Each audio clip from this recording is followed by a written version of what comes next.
Irrational number. What is irrational number? तो देखिए, दुनिया में दो ही प्रकार के नंबर हैं रियल।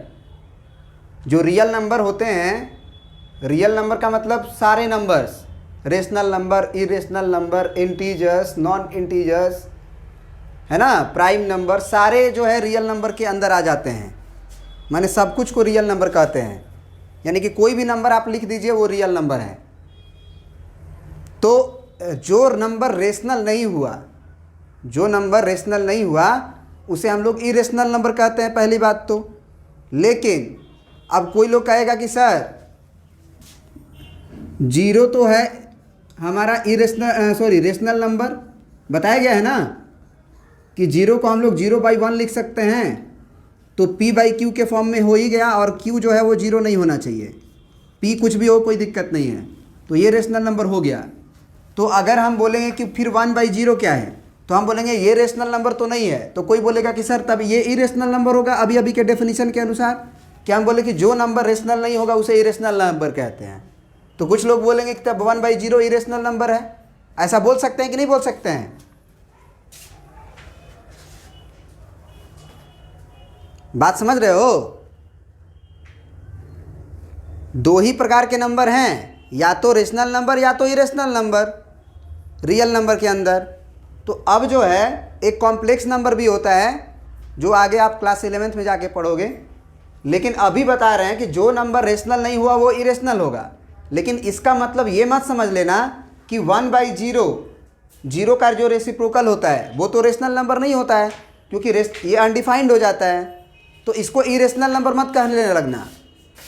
ये जो होता है अनडिफाइंड होता है, ये जो होता है वो क्या होता है? अनडिफाइंड होता है। समझ रहे हो बात को? मेरा वाच लेके आओ तो उधर होगा। बात समझ रहे हो? तो 1/0 क्या है? ये अनडिफाइंड होता है, ये ना ही रेशनल होता है या इरेशनल होता है। कोई भी नंबर के डिनोमिनेटर में आप जीरो लिखोगे वो अनडिफाइंड हो जाएगा, ये दिमाग में रखना। अब इरेशनल नंबर किसे कहेंगे ये सोचो। एक तो बता दिए कि जो रेशनल नहीं हुआ वो इरेशनल हुआ, लेकिन आप पहचानोगे कैसे? तो अभी अभी दो चीज़ तुम पढ़ के आ रहे हो। एक, जो रेशनल नंबर का डेसिमल एक्सपेंशन है वो या तो टर्मिनेटिंग डेसिमल एक्सपेंशन होगा, या नॉन टर्मिनेटिंग अगर हुआ तो रेकरिंग होगा। यही पढ़े थे हम लोग, बोलिए। अभी अभी हम लोग यही पढ़े हैं ना कि डेसिमल एक्सपेंशन किसी भी रेशनल नंबर का क्या होता है? टर्मिनेटिंग या फिर नॉन टर्मिनेटिंग, रेकरिंग। तो जो नंबर दोनों में से कोई ना हो, ना ही रेकरिंग हो और ना ही टर्मिनेट करे, ना ही टर्मिनेटिंग हो और ना ही रेकरिंग हो, मतलब रिपीटिंग भी नहीं हो, तो उसी नंबर्स को हम लोग कहते हैं इरेशनल नंबर। जैसे कि एग्जांपल में आप लिख लीजिए, मतलब हम इरेशनल नंबर का डेफिनेशन भी लिखवाएंगे कि जैसे मान लीजिए 2.01 है, फिर 001 है, फिर 0001 है, फिर 000001 है। क्या कोई भी ऐसा पैटर्न मिला जो वही रिपीट कर रहा है? जैसे कि इरेशनल नंबर में हम ऐसे देखे थे 2.022222 ऐसे हुआ करता था, या 0.231313131 ऐसे हुआ करता था, या 7 है ना 2.7 हुआ करता था। ऐसा तो नहीं है कि कोई फिक्स नंबर, कोई साइकिल रिपीट कर रहा है। तो इस तरह का जो नंबर होगा इसे हम लोग इरेशनल नंबर के कैटेगरी में रखते हैं। समझ में आ रहा है बात? बात समझ में आ रहा है ना कि जो ना ही टर्मिनेटिंग हो और ना ही रिपीटिंग हो, दोनों में से कोई नहीं हो, उसे हम लोग इरेशनल नंबर कहते हैं। तो फटाक से डेफिनेशन लिख लीजिए, हम बोर्ड पे लिख लेते हैं, आप लिख लीजिएगा। तो जो है अब हम लोग लिख लेंगे इरेशनल नंबर का डेफिनेशन कि a number which neither be expressed as terminating decimal nor as a repeating decimal is called irrational number. Thus, non-terminating, non-repeating decimals are irrational number।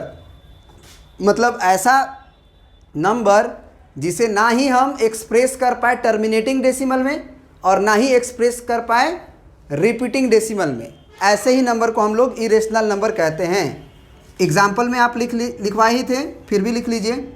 मान लीजिए 2.01 हुआ, 001 हुआ, फिर 3 को 01 हुआ, फिर 4 को 01 हुआ, ऐसे इसका पैटर्न मालूम है भले हमको कि कैसे लिखा जाएगा, लेकिन ना ही तो ये टर्मिनेट कर रहा है और ना ही रिपीट कर रहा है। रिपीट का मतलब एक फिक्स साइकिल रिपीट करे, जैसे 1 0 0 कर रहा है तो 1 0 0 करे, 1 0 0 के बाद 0 1 0 कर रहा है, तो ये नहीं है।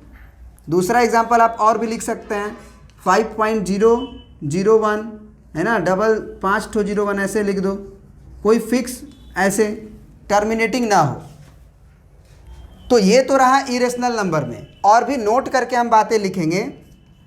जैसे मान लो कोई नंबर है जिसका स्क्वायर रूट लेने पे वो परफेक्टली बाहर ना हो पाए।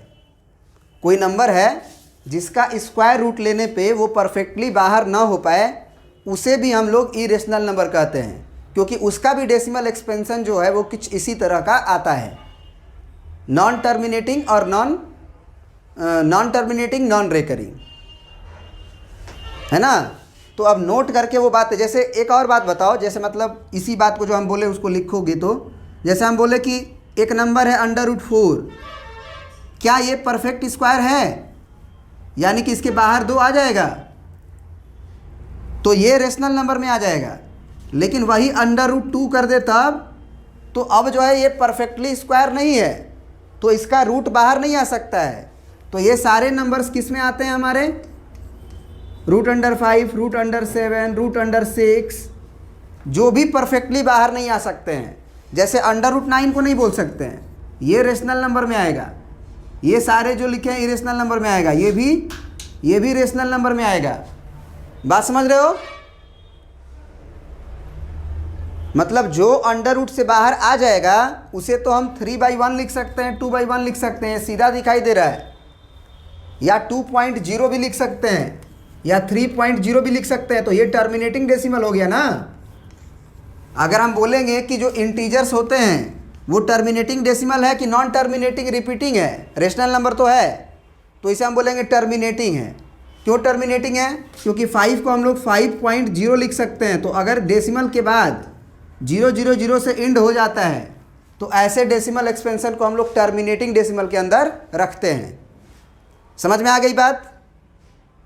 तो अब एक और बात बताओ, अगर कोई नंबर का क्यूब रूट ले रहे हैं, कोई नंबर का क्यूब रूट ले रहे हैं और वो जो नंबर था वो परफेक्ट क्यूब नहीं था, जैसे कि मान लो क्यूब रूट का मतलब होता है 3, यहाँ पे 3 लिखेंगे, यहाँ पे 2 लिखेंगे, तो ये कभी भी बाहर नहीं ना हो पाएगा। बात समझ रहे हो ना?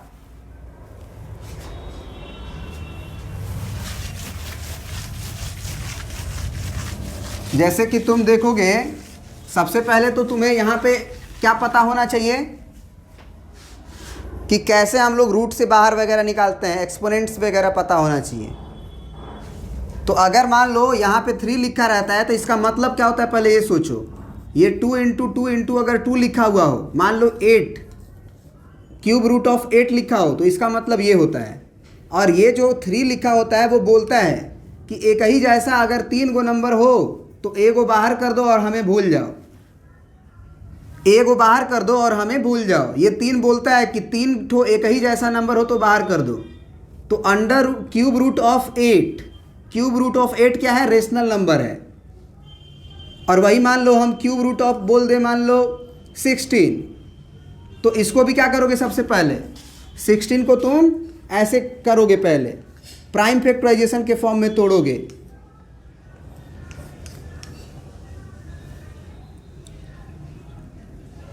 तो ये तोड़ने के बाद हम ये क्यूब रूट ऑफ यहाँ पे लिखेंगे 2 × 2 × 2 × 2।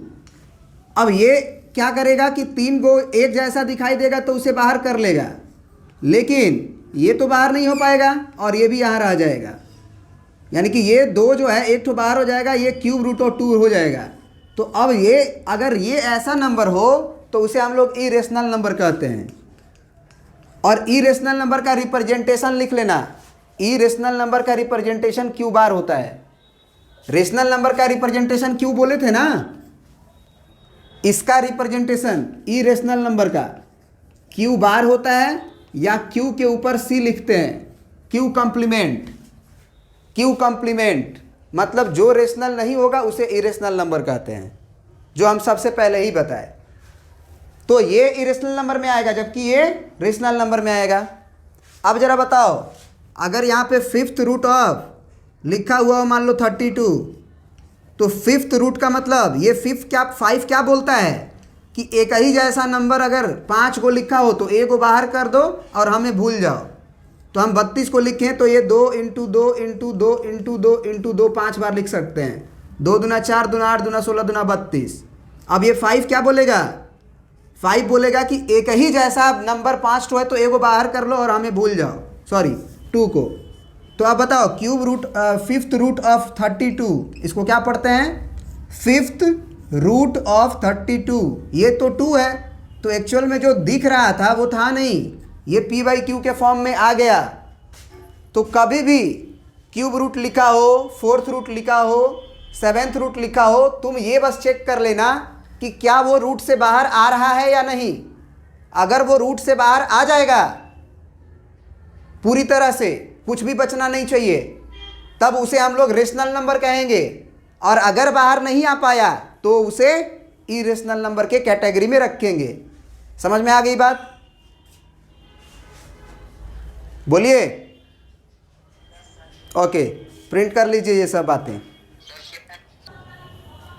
पाई के बारे में बता रहे थे आपको कि पाई क्या है? Pi is an irrational number. Irrational number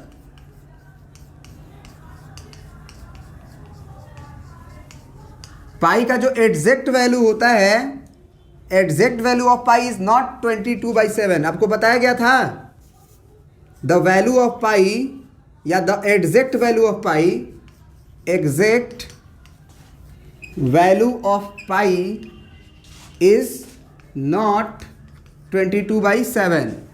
actual में पाई जो नंबर होता है वो उसका डेसिमल एक्सपेंशन देखा गया तो वो ना तो टर्मिनेट किया और ना ही रिपीट किया। पाई का जो एक्सपेंशन किया गया पाई को, तो उसको देखा गया कि ना वो टर्मिनेट किया और ना ही रिपीट किया। अब पाई के बारे में बहुत अच्छे से पढ़ाए हुए हैं, आपको पता होगा, आप लोग को तो पता होगा ना।